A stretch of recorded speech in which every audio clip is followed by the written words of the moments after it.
দেশে ফিরেছেন প্রধানমন্ত্রী শেখ হাসিনা। কিছুক্ষণ আগে বাংলাদেশ এয়ারলাইন্সের একটি ফ্লাইটে তিনি অবতরণ করেন শাহজালাল আন্তর্জাতিক বিমানবন্দরে। আমরা আওয়ামী লীগের রাজনৈতিকভাবে নিপাত হয়েছে, নির্মূল হয়েছে, দাফন হয়ে গেছে দিল্লিতে। শুরুতেই শিলং সালাউদ্দিন নামে পরিচিত বাংলাদেশের বর্তমান স্বরাষ্ট্রমন্ত্রীর বক্তৃতা শোনালাম। আওয়ামী লীগ নেই, আওয়ামী লীগের রাজনীতি শেষ হয়ে গেছে, আওয়ামী লীগের দাফন হয়ে গেছে দিল্লিতে। যে দলটা নেই, যে দলটার দাফন দিল্লিতে হয়েছে, সেই দলটার নাম শুনে এখনো তাহলে এত কাঁপছে কেন পুরো সালাউদ্দিন গং? যে দলটা নেই, সেই দলটার প্রতিষ্ঠা বার্ষিকী 23শে জুন উপলক্ষে কেন সেনাবাহিনীকে রাস্তায় নামানো হলো? যে দলটা নেই, সেই দলটার জন্য কেন এখনো ভয়ে হাত পা কাঁপে সালাউদ্দিনদের? গতকালই বলেছি, এই সালাউদ্দিনের গোয়েন্দা সংস্থায় রিপোর্ট দিয়ে বলেছে যে বাংলাদেশে কমপক্ষে 67% মানুষ এই মুহূর্তে চায় আওয়ামী লীগ ফিরে আসুক, শেখ হাসিনা ফিরে আসুক, বাংলাদেশে তারা দায়িত্ব নিক, রাজনীতি করুক। তাহলে তার সরকারি সংস্থা রিপোর্ট দিচ্ছে এক, আর তিনি শীতাতপ নিয়ন্ত্রিত কণ্ঠে একদল জুলাই যোদ্ধাদের সামনে যেরকম লাভঝাপ করলেন। একটা জিনিস অবশ্য আমার ভালো লেগেছে যে সালাউদ্দিন সাহেব যখন লাভঝাপ করেন, যখন বড় গলায় কিছু বলেন, তখন আপনারা নিশ্চিন্তে থাকতে পারেন যে অন্তত এই কাজটা হবে না। 2024 সালের সেই তথাকথিত জুলাই আন্দোলন, জুলাই জঙ্গি অভ্যুত্থান, জুলাই জঙ্গি হামলা স্মরণে এবং 2024 সালের সেই জুলাই জঙ্গি আন্দোলনে মেটিকুলাস পরিকল্পনার মাধ্যমে যে সকল সাধারণ শিক্ষার্থী, সাধারণ মানুষকে হত্যা করা হয়েছিল, তাদের কথা অনুযায়ী তথাকথিত সেই শহীদ এবং জুলাই আন্দোলনে যারা হতাহতের শিকার হয়েছে, তারা স্পেশালি আবু সাইদ, মুগ্ধ, এদের স্মরণে রাজধানী ঢাকার বঙ্গবন্ধু আন্তর্জাতিক সম্মেলন কেন্দ্রে একটা অনুষ্ঠান ছিল। জুলাই শহীদদের স্মরণে সেই অনুষ্ঠানে দুইটা মাতাল, দুইটা অসুস্থ প্রতিবন্ধী, মানসিকভাবে বিকৃত দুইটা চিরিয়া বক্তব্য দিয়েছে। দুইটা বক্তব্য আপনাদের দেখা উচিত। সোশ্যাল মিডিয়াতে সাউন্ড ইচ্ছা মতো জনগণ ধুইছে, এটা নিয়ে দেখলাম প্রিয়া জান্নাত দাঁড়ায় গেল। আচ্ছা, জুলাই একটা অভ্যুত্থান বাংলাদেশে হয়েছে, প্রত্যেক শ্রেণীর মানুষ জুলাইয়ের পক্ষে ছিল, সেই জুলাইকে সে ধর্ষণ করলো, তুমি প্রিয়া জান্নাত তখন কেন প্রতিবাদ করলা না? তারে তো সাধারণ পাবলিক এমনিতে কোনো কথা বলে নাই, সে জুলাইকে অসম্মান করছে, ফেসবুকে পোস্ট দিয়েছে, ওটার প্রতিবাদ জনগণ করছে। তাহলে তুমি সামনের পাশে দাঁড়াইতে হবে, এভাবে মেয়েদেরকে মবের শিকার হইতে দেওয়া যাবে না। হোয়াট দ্য ফাকিং মেয়ে তোমরা? শেখ হাসিনার ব্রা নিয়া কেন মানুষ উল্লাস করছে? এটা শেখ হাসিনার জিগা। তোরা শেখ হাসিনার অন্তর্বাস নিয়ে পোলাপান মজা করছে কেন? তোরা শেখ হাসিনার জিগা।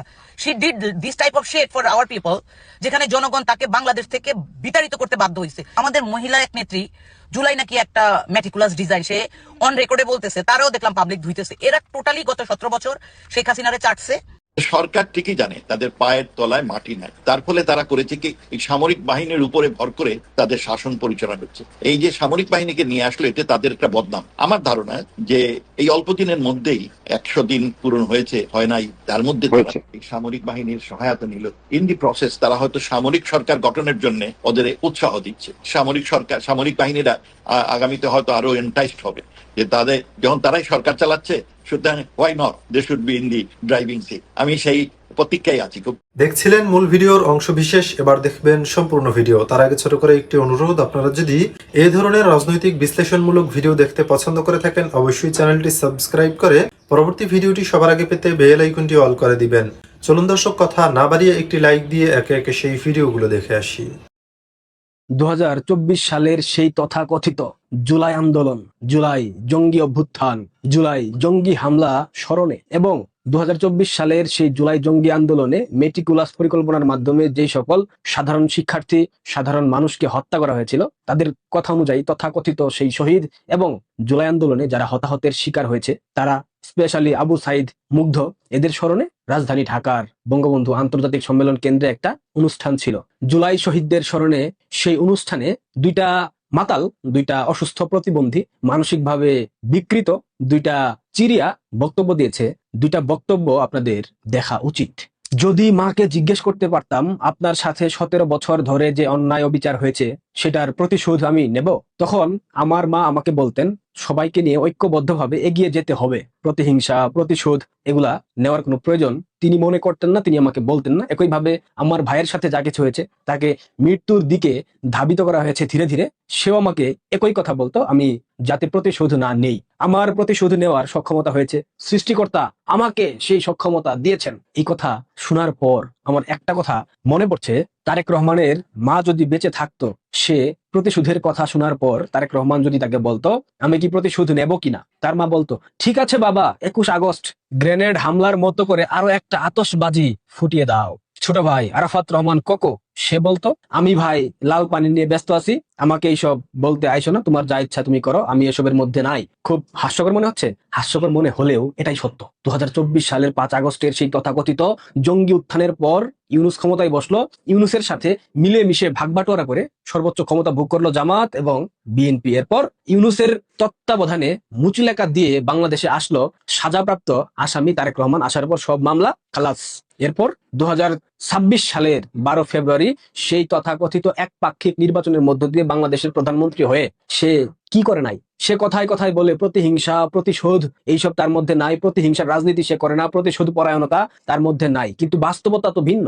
1/11 সময় যখন তারেক রহমানকে পেটানো হয়েছিল, তার অবশ্যই অন্যায় ছিল।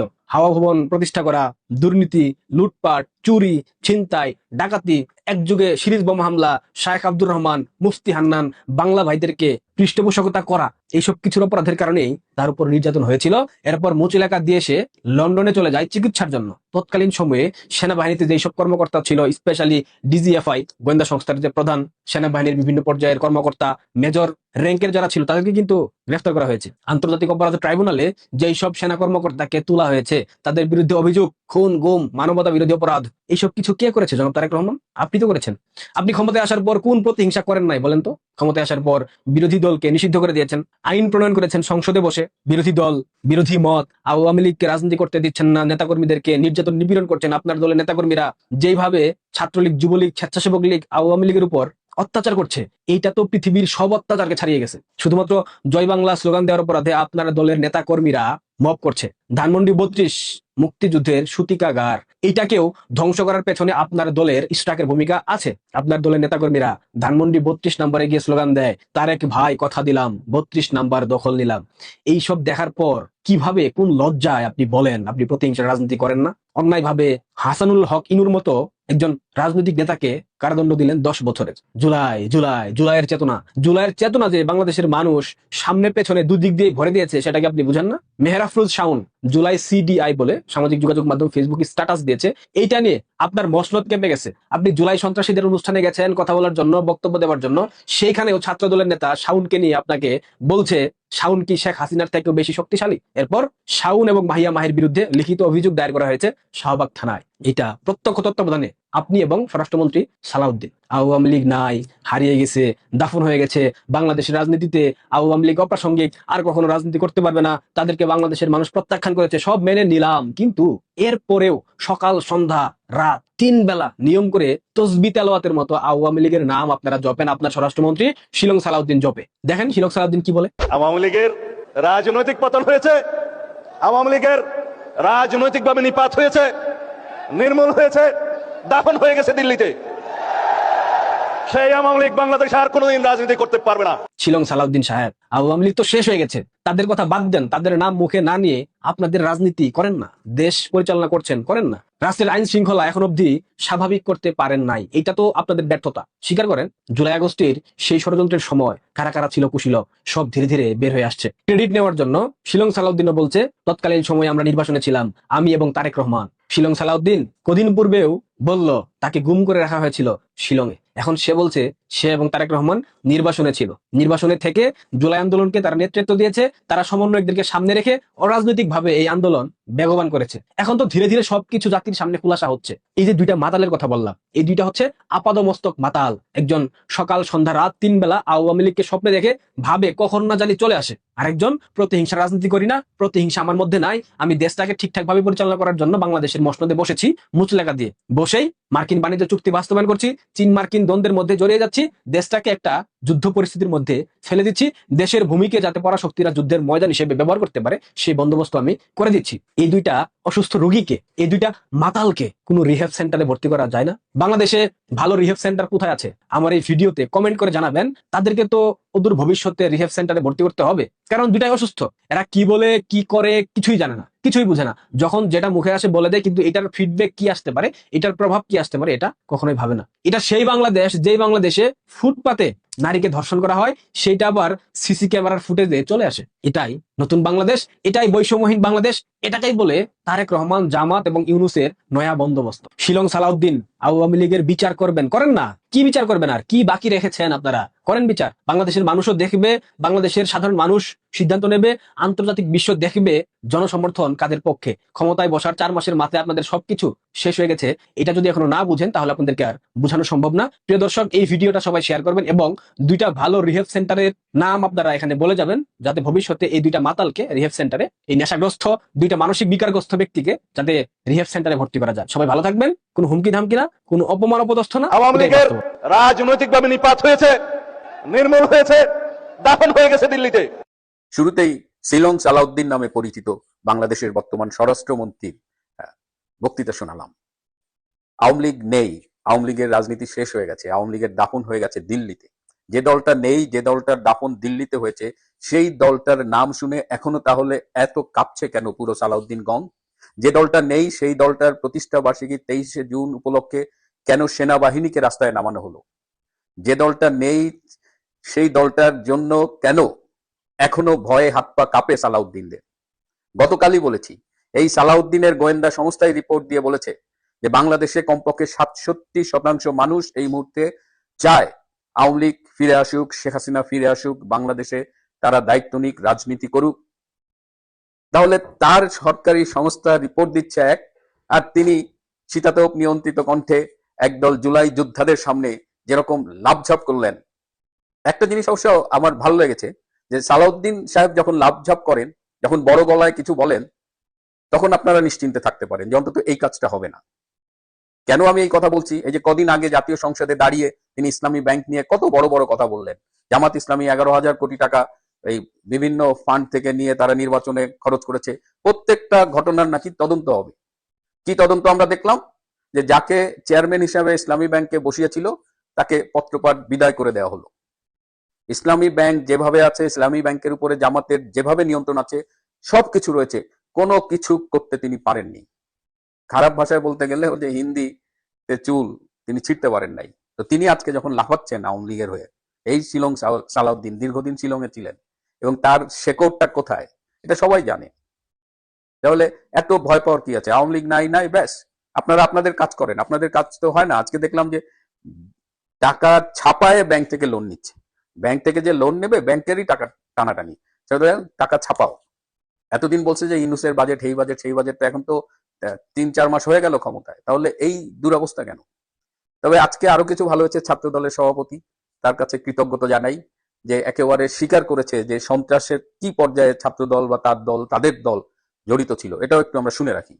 যাত্রাবাড়ী, শাহবাগ সহ সকল ক্ষেত্রে ছাত্রদল, যুবদল, বিএনপি অগ্রভাগে ভূমিকা পালন করেছে। সারা বাংলাদেশের আওয়ামী লীগের পার্টি অফিসগুলো আমরা ঘুরিয়ে দিয়েছিলাম, আগুন জ্বালিয়ে দিয়েছিলাম আমরা। আর এই যে জুলাই, মানে জুলাই তো এখন একটা মানে কলঙ্কের মাস আর কি। এটা তো জঙ্গি অভ্যুত্থানের মাস, এবং কি রকমের অপপ্রচার চালিয়েছিল এবং ঢাকা বিশ্ববিদ্যালয়ের কে মারা গেছে সেটা দিয়েই নাকি আন্দোলনে একেবারে স্পার্ক হয়েছিল।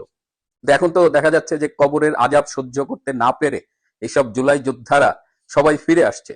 এরকমই কয়েকজন জুলাই যোদ্ধার স্বীকারোক্তিটা একটু শুনে আসি। এসএস ব্যান্ডের একটা গান যুক্ত করে দিয়ে বলা হয় যে কোটা সংস্কারের প্রথম শহীদ ইব্রাহিম নীরব, এবং সে ঢাকা বিশ্ববিদ্যালয়।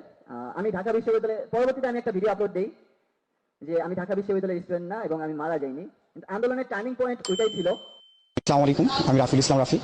আমি সরকারি অ্যাডাল্ট কলেজের 4র্থ বর্ষের ছাত্র, সেশন 17-18। গত 4 তারিখে পাবনায় যে হত্যাকাণ্ড হয়েছে, সেখানে ফেসবুকে একটা গুজব রটিয়েছিল যে রাফি নামে একটা ছেলে শহীদ হয়েছে। তার বাবা নেই, তার ছোট একটা বোন আছে, তাকে সে দেখে রাখতে বলছে। তাই আসলে সেটা আসলে নিতান্তই গুজব। আমি এটার জন্য দুঃখ প্রকাশ করছি। আসলে এটা আসলে হওয়া কোনোভাবেই উচিত না। ছাত্র আন্দোলনে মারা গেছি, আপনারা যাত্রাবাড়ি কবর দিছে, এই কথা বলছি। আমার এগুলো কথা বললে আমার বুক পেতেছে। যাত্রাবাড়ী থানা এলাকার শনিরাখড়া কাজলা পেট্রোল পাম্পের সামনে 3 আগস্ট বিকেল 5টার দিকে বৈষম্য বিরোধী ছাত্র আন্দোলনে ছাত্র জনতার মিছিলে মাথাসহ শরীরের বিভিন্ন স্থানে গুলিবিদ্ধ হয়ে মারা যায় মোহাম্মদ সেলিম। সে লাশ উদ্ধার করে ঢাকার গোপীবাগের রামকৃষ্ণ মিশনের পার্শ্ববর্তী গোরস্থানে দাফন কার্য সম্পন্ন করা হয়।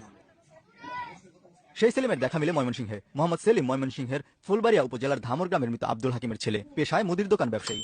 আমার নাম মোহাম্মদ আলামিন মিয়া, আমার ওয়াইফের নাম কুলসুম আক্তার। আমি এখনো জীবিত আছি, আমি এই মামলাটা প্রত্যাহার করব। আমি এখনো মারা যাইনি। আসলে মারা গেলেন কখন এবং মারা গেলেন কিভাবে? আসলে ব্যাপারটা মারা গিয়েছে তেমন না, গুজব, যদিও অনেকেই ভেবেছে মারা গিয়েছে। মানে এই জুলাই মাসে এমন লেজে গবরে অবস্থা পাকিয়েছে যে আমাদের একজন অভিনেত্রী মেহের আফরোজ শাওন তিনি একটি স্ট্যাটাস দিয়েছেন, একটা ফেসবুকের একটা নির্দোষ স্ট্যাটাস। সেখানে জুলাই সিডিআই বলতেই এই জুলাইয়ের পাগল ছাগলদের জঙ্গিদের মাথায় আগুন লেগে গেছে। সারা দেশে তাদের আর কোনো কাজ নাই, এই শাওন একজন একটা স্ট্যাটাস দিচ্ছে, সেটা নিয়ে তাদের দিন রাত এই শাওনের পেছনে লাগছে। এই প্রধানমন্ত্রীর উপস্থিতিতে পর্যন্ত এই শাওন কি করে স্ট্যাটাস দেওয়ার সাহস পায় সেই প্রশ্ন তুলেছে। আবার তাদেরই একজন এমপি সে আবার বলছে এটা শাওনের ব্যক্তি স্বাধীনতা, তাকে বাধা দেওয়া যাবে না। তো এই অবস্থায় মানে একটা স্ট্যাটাস সহ্য করবার মতো অবস্থা এই জুলাই জঙ্গিদের নেই। এবং জুলাই যে স্বপ্ন দেখিয়েছিল, মানুষের সাথে প্রতারণা করেছিল, সেটা তো এখন তাদের মুখেই শোনা গেছে, সেটা ইউনূসও বলে গেছে এবং এটা এখন দিনের আলোর মতো পরিষ্কার। এবং এই সালাউদ্দিন গং, এই যে বৃহস্পতিবার আমি বলেছিলাম যে মার্কিন রাষ্ট্রদূত তাকে ডেকে ব্যাখ্যা চেয়েছে এই জঙ্গি পতাকা নিয়ে, গতকাল শুক্রবার সকালেও তাকে হাজিরা দিতে হয়েছে ওই মার্কিন রাষ্ট্রদূতের কাছে। যাই হোক, যখন জঙ্গি পতাকার কথা বলছিলাম, সারা দেশে খুবই প্যাট্রোনাইজড ওয়েতে এর সাথে সরকার জড়িত, এর সাথে জেনারেল ওয়াকার খান জড়িত, সবাই মিলে এই যে সারা দেশে কলেমা তৈয়ব লেখা জঙ্গি পতাকা উড়ানো হচ্ছে। বাংলাদেশের জাতীয় পতাকার এক পাশে লাল সবুজ আর এক পাশে ইরানি পতাকা, মাঝখানে কলেমা, মানে যা ইচ্ছা তাই হচ্ছে।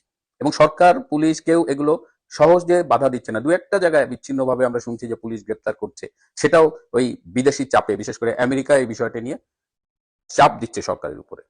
তাহলে এখন এই অবস্থায় কি হবে? সাধারণ মানুষ কিন্তু ভীষণ ক্ষুব্ধ। তারা যেহেতু সরকার কিছু করছে না, পুলিশ আর্মি এরা কিছু করছে না, তারা ঘুরে দাঁড়াচ্ছে। একটা ছোট্ট ভিডিও ক্লিপ আমার কাছে এসেছে, আমি একটু দেখাই। বাপ লাগে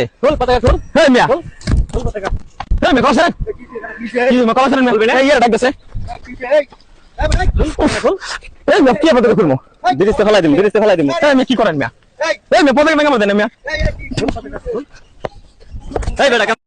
এই ভিডিও ক্লিপে একটা মেসেজ আছে, একটা বার্তা আছে যে সাধারণ মানুষ যদি ঘুরে দাঁড়ায় তাহলে এইসব জঙ্গি এই পতাকা টানাতে যারা আসে এরা কিন্তু লেজ গুটায় পালায় যায়। এই ভিডিওটায় দেখলেন একদম নিরীহ একটা সাধারণ মানুষ, তার প্রতিরোধের মুখে দুই জঙ্গি পালায় গেল আর কি। সুতরাং সাধারণ মানুষকে জাগতে হবে। বাংলাদেশের মুক্তিযুদ্ধের চেতনা হুমকির মুখে জঙ্গিরা দখল করে বসেছে এবং জঙ্গিদের প্রকাশ্য অপ্রকাশ্য পিতারা ক্ষমতা জোর দখল করেছে। এই অবস্থায় বাংলাদেশে সাধারণ মানুষকেই জাগতে হবে। এবং এই যে ভিডিও ফুটেজটা আমরা দেখলাম যে দুই জঙ্গিকে ধাওয়া দিয়েছে, এই কাজটি বাংলাদেশের আনাচে কানাচে সবাইকে করতে হবে। প্রিয় বন্ধুরা, আজ এ পর্যন্তই। ভালো থাকবেন, সুস্থ থাকবেন, তার চেয়েও জরুরি হলো নিরাপদে থাকবেন। সবাইকে অনেক সরকার ঠিকই জানে তাদের পায়ের তলায় মাটি নাই, তার ফলে তারা করেছে কি এই সামরিক বাহিনীর উপরে ভর করে তাদের শাসন পরিচালনা করছে। এই যে সামরিক বাহিনীকে নিয়ে আসলো এটা তাদের একটা বদনাম। আমার ধারণা যে এই অল্প দিনের মধ্যেই 100 দিন পূরণ হয়েছে, হয় নাই, তার মধ্যে এই সামরিক বাহিনীর সহায়তা নিল। ইন দি প্রসেস তারা হয়তো সামরিক সরকার গঠনের জন্য ওদের উৎসাহ দিচ্ছে। সামরিক বাহিনীরা আগামীতে হয়তো আরো এন্টাইজড হবে যে তাদের যখন তারাই সরকার চালাচ্ছে, সুতরাং why not they should be in the driving seat. আমি সেই প্রতীক্ষায় আছি, খুব বেশি দিন হবে না। তবে বলতে হয় যে তারিক সরকার বোধহয় ভুল পথে চলছে। কারণ এই সামান্য একটা বর্ষপূর্তি উৎসবে এই ধরনের অহেতুক আপনার শক্তি দেখানো এবং জনগণ থেকে বিচ্ছিন্ন হয়ে যাওয়া আপনার তারিক সরকারের জন্য ঠিক হয় না বলে আমার ধারণা। আমার মনে হয় যে তারা একটা খুব ভুল পথে চলছেন এবং তারা বিশ্বকে এখন আপনি যেটা বললেন যে বিদেশি সংস্থাসমূহ তাদের, কারণ অনেকের প্রচেষ্টায় তারা এসেছে এই সরকার, তারা কিছু সময় দিচ্ছেন যে দেখি 100 দিন গেল, দেখি সরকার কি করে, এই ট্রানজিশনের সময় কিছু বলবে না। তা আমার ধারণা এই সময়ের পরে এই যে অর্বাচনের মতে যে ডিসিশন হলো আপনার শক্তি দেখানোর, সামরিক বাহিনীর শক্তি দেখানোর, তার ফলে আমার বিশ্বাস যে বিশ্বের যারা হিউম্যান রাইটস গ্রুপ, যারা অন্যান্য সরকার সমূহ আছে, তারা এগুলো অবজার্ভ করছে এবং আমি আশা করব তারা মুখ খুলবেন। তারা এতদিন তারা বলতেন যে সরকার জাস্ট আসলো, এই সময় আপনারা নিয়ে কথা বলছেন কেন? তারা যেহেতু ইউনূস সরকারের এই 18 মাসে ভরাডুবি হয়েছে, একটা দেশ ধ্বংস হয়ে গেছে, শুধু নতুন সরকার একটু সময় দিন। মনে হয় এখন অন্যরা শুরু করবে কথা বলা যে সময় তো দেওয়া হলো, কিন্তু সরকার যে পথে চলছে এটা গণতন্ত্রের পথ না, এটা জনগণের সরকারের নমুনা না, এটা হচ্ছে একটা সামরিক একটা কিছু দুর্বৃত্তদের, সন্ত্রাসীদের সরকার ব্যাক বাই মিলিটারি। এইটা তারা প্রমাণ করতে চাচ্ছে যে দে আর ব্যাক বাই মিলিটারি, তারা একটা দুর্বৃত্তের সরকার তারা একটা আপনার ওই উড়ে এসে জুড়ে বসেছে এই ধরনের সরকার। আমার মনে হয় এটাই তারা প্রমাণ করে। প্রফেসর ডক্টর এ কে আব্দুল মোমেন, সাবেক পররাষ্ট্রমন্ত্রী, শিক্ষাবিদ, তার আরো অনেক পরিচয় আছে, বেশি পরিচয়ে যেতে চাই না। সময় নষ্ট না করে আমি আপনাকে শ্রদ্ধা জানাচ্ছি, কৃতজ্ঞতা জানাচ্ছি আমাকে সময় দেওয়ার জন্য। আপনাকে অসংখ্য ধন্যবাদ। বাংলাদেশে একটি নির্বাচিত সরকার আরেকটি রাজনৈতিক দলের একটা প্রতিষ্ঠা বার্ষিকী, কোনো অবরোধ কর্মসূচি না কিংবা কোনো হরতাল না, এই ধরনের কোনো কর্মসূচি না, স্রেফ একটি প্রতিষ্ঠা বার্ষিকী কার্যক্রম ঠেকানোর জন্য রীতিমতো সেনাবাহিনী নামিয়ে দিল এবং আন্তর্জাতিক মিডিয়াও এই নিউজ বেশ ভালোভাবে কভার করেছে। তাইলে বিষয়টি কেমন হলো, বহির্বিশ্ব এই ঘটনাটিকে কিভাবে দেখলো, আমি আপনার কাছ থেকে এই বিশ্লেষণটুকু আগে শুনবো, এরপরে একটু আলোচনায় যাব তারেক রহমান মানে বাংলাদেশ সরকারের বর্তমান প্রধানমন্ত্রী তার চীন সফর নিয়ে আলোচনায়। প্রথমে যদি একটু আপনার পর্যবেক্ষণটা বলেন যে এই যে সেনাবাহিনী নামিয়ে দেওয়া আওয়ামী লীগের প্রতিষ্ঠা বার্ষিকী ঠেকানোর জন্য কেমন হলো এটা? আমার মনে হয় সরকার খুব আতঙ্কে আছে। আপনার আওয়ামী লীগের ৭৭তম আপনার এই জন্মবার্ষিকী উদযাপনে যেগুলো প্রোগ্রাম দেওয়া হয়েছে সব দোয়া মফিল এইগুলো, এবং এটা খুব রুটিন ম্যাটার। কিন্তু আশ্চর্যের বিষয়, সরকার যাদের তারা নিষেধাজ্ঞা দিয়েছে সেই দলের এই বার্ষিকী উদযাপনে তারা শুধু আপনার পুলিশ মোতায়েন করে, শুধু ঢাকা শহরে 18,000 পুলিশ মোতায়েন করছে। আর এরপরে পরে আপনি যারা বললেন সামরিক বাহিনীর কোনটা সত্য জানি না, বাট দেখলাম যে 95,000 সামরিক বাহিনী আপনার 6টি জেলায় দিয়েছে। এটা না, সব নিয়ে 95,000 আর কি, অন্যান্য বিজেপি সহ আছে। এবং আতঙ্কিত হওয়ার ফলে মনে হয় তাদের পায়ের নিচে মাটি নাই। এটা সত্যি কথা যে আওয়ামী লীগ আপনার গত 2 বছরে এদের গ্রহণযোগ্যতা অনেক বেড়েছে। কোথায় 30-40% লোক আওয়ামী লীগ সমর্থক ছিল, আর গত 2 বছরে এই প্রথমত ইউনূস সরকারের অপকর্ম, অপশাসন, বিচারের নামে প্রহসন এবং হত্যা, আপনার মব রাজত্ব, জিহাদি আন্দোলন, এইসব একাধিক কারণে, আর মানুষের চাকরি নাই, ঘরে ঘরে হাহাকার, আপনার মুদ্রাস্ফীতি, এইসব বহুবিধ কারণে মানুষ খুব অসন্তুষ্ট।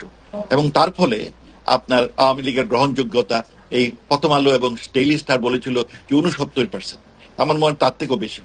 এই ভয়ে যদি আওয়ামী লীগ এই উদযাপন করতে গিয়ে জনগণ তাদের সাথে শরিক হয়, হুইচ ইজ মোস্ট লাইকলি, তখন অন্য কোনো দুর্ঘটনা ঘটে কিনা। তবে তাদের জানা উচিত যে আওয়ামী লীগ সবসময়ই একটি আপনার আইনের দল, তারা সবসময় শৃঙ্খলা বজায় রাখে, তারা কোনোদিন সন্ত্রাসীতে কোনোদিন ইনভলভ ছিল না। সুতরাং তারা যেমন সন্ত্রাসী করতো, আওয়ামী লীগ সেই ধরনের মন মানসিকতা নাই। সুতরাং আমার মনে হয় তারা তাদের নিজের প্রেক্ষিতে, কারণ তারা সন্ত্রাসীতে তৎপর, তারা আন্দোলনের নাম দিয়ে সন্ত্রাসী করে, তারা মনে করেছে যে আওয়ামী লীগ এই বার্ষিকী উদযাপনে সন্ত্রাসী তৎপরতা হতে পারে। কিন্তু এইটা করে তারা সরকার প্রমাণ করলো যে সরকারের গ্রহণযোগ্যতা নাই, সরকার খুব শঙ্কিত, আতঙ্কিত।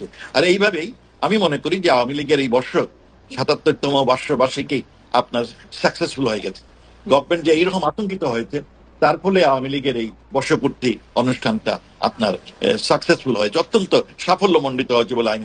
এই ভিডিওগুলো দেখছিলেন, এ সম্পর্কে আপনাদের মতামত কমেন্টে লিখে পাঠাবেন। ভিডিও ভালো লাগলে চ্যানেলটি সাবস্ক্রাইব করে আমাদের সাথেই থাকতে পারেন। এতক্ষণ সাথে থাকার জন্য ধন্যবাদ।